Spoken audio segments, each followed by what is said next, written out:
বংশীবাদক বংশীবাদক বা বাঁশি বাজানো এটা একটা প্রাচীন প্রথা। বর্তমান যুগে এটার প্রচলন অনেকটা কমে গেছে। বিশেষ করে আমাদের গ্রাম বাংলা থেকে এই বাঁশি বাজানোর সুরটা হারিয়ে গেছে, কোথাও যেন আমরা খুঁজে পাচ্ছি না। বিশেষ করে এই বাঁশি বাজানো শুনতে অত্যন্ত ভালো লাগে। আগে আগে আমাদের গ্রাম বাংলার বিশেষ করে যারা যুবক আসলা, তারা নদীর ধারে খোলা মাঠে রাস্তার ধারে বসে বাঁশি বাজাতেন। এভাবে কত সুন্দর লাগতো, চমৎকার সুন্দর বাঁশি বাজার একটা শব্দ। সেই শব্দ শুনে শুনে আমরা স্নান করতাম, আমরা রাস্তাঘাটে চলাফেরা করতাম, আনন্দ উল্লাস করতাম।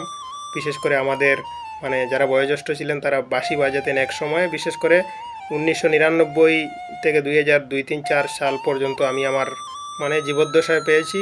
কিন্তু বর্তমান আমাদের গ্রামীণ সংস্কৃতি থেকে এই বাঁশি বাজানোটা হেরে গেছে, কোথাও যেন আমি খুঁজে পাচ্ছি না।